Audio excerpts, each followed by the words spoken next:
mengenai sosok Capo tak bisa lepas dari pembicaraan mengenai sebuah ultras. Mereka berdua adalah dua elemen yang saling berkaitan satu sama lain. Ultras dalam perkembangannya sebagai salah satu kelompok supporter memiliki sejarah yang cukup panjang.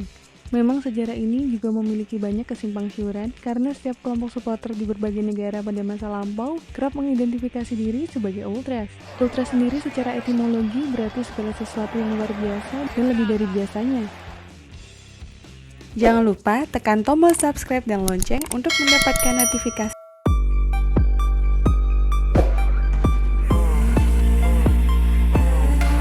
Sejarah ultras sebenarnya berasal dari Brasil pada 1939 silam. Ketika itu di negeri Samba berdiri sebuah kelompok supporter bernama Torcida Organizada.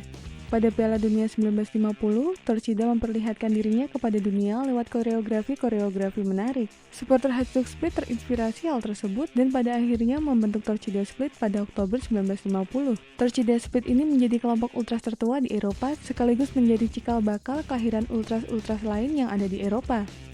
Memasuki Italia, ultras ini menghadirkan lagi sosok dan nuansa lain. Selain memunculkan nuansa politik yang begitu kental dengan aroma sayap kiri yang kerap menghiasi dasar dari pergerakan dan sikap politik yang mereka ambil, ultras di Italia juga menghadirkan istilah baru, Capo, atau biasa disebut juga Capo Tifoso.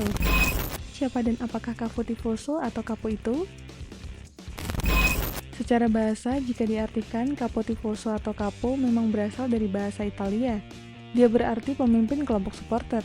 Pemberian gelar Capo Tifoso ini juga tak bisa sembarangan. Edward S. Kennedy dalam bukunya berjudul Sepak Bola 1000 Tafsir menyebut jika gelar Capo Tifoso diberikan kepada seseorang yang sukses membunuh polisi kala sekelompok ultras bertengkar dengan polisi.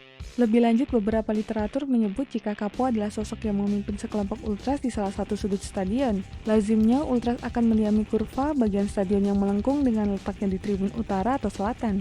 Maka nama-nama ultras kerap berkaitan dengan nama tribun utara dan selatan seperti kurva North atau kurva South khusus Italia. Di tengah-tengah lengkungan kurva itulah Capo berdiri.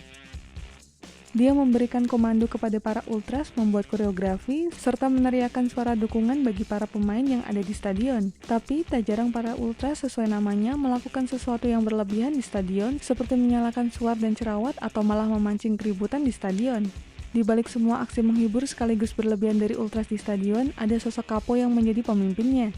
Dalam tulisan yang ditulis oleh Tobias Jones di laman The Guardian berjudul Beyond the Violence, The Shocking Power the Ultras Wield Over Italian Football, sosok Capo ini digambarkan sebagai sosok yang berwibawa dan memiliki pengaruh besar. Namun, sosok Capo ini tidak hanya berwibawa dan berpengaruh saja. Sosok Capo ini juga mesti bisa menyatukan pendapat dari para ultras yang lain, menghimpunnya dan menjadikan sebagai sebuah suara dari ultras yang dia pimpin. Maka tak jarang ultras mengadakan rapat-rapat serupa rapat politik untuk mengambil keputusan perihal banyak hal. Intinya, ujar Tobias, ultras berbeda dengan hooligans yang tampak seperti pemuda kuliah yang mabuk. Ultras lebih terorganisir, rapi, garang, dan tentunya berani. Di balik kegarangan dan keberhasilan dari ultras tersebut, ada Capo atau Capo Tifoso yang menjadi pemimpinnya. Bagaimana Capo mulai marak di Indonesia? Dalam kultur sepak bola Indonesia, ultras merupakan sesuatu yang bisa dibilang baru. Kelompok supporter di Indonesia lazimnya hadir dari sebuah fenomena masyarakat atau ciri khas dari daerah tersebut seperti bobotoh, bahasa Indonesia mendukung, serta bonek singkatan dari bondo nekat, berarti orang-orang pemberani dan nekat. Tidak hanya lahir dari sebuah fenomena, kelompok supporter di Indonesia juga biasanya identik dengan nama mania seperti Jackmania, Aremania, Slemania, Kabomania, dan LA Mania.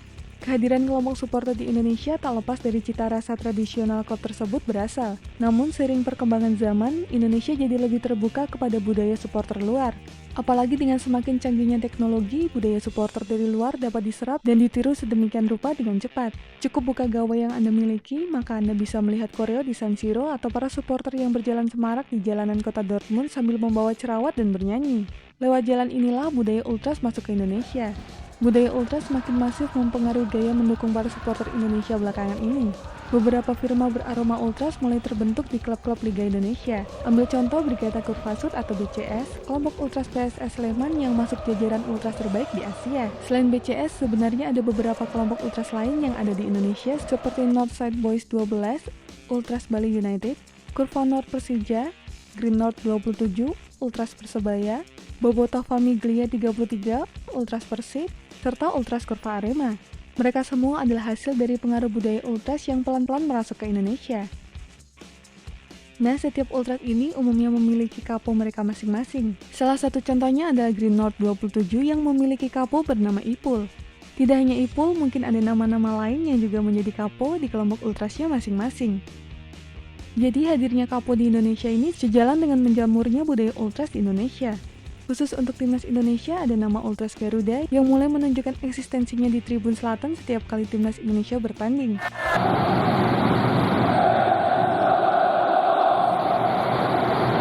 Mereka juga memiliki kapo sendiri, salah duanya adalah Aples dan juga Rika Amelia.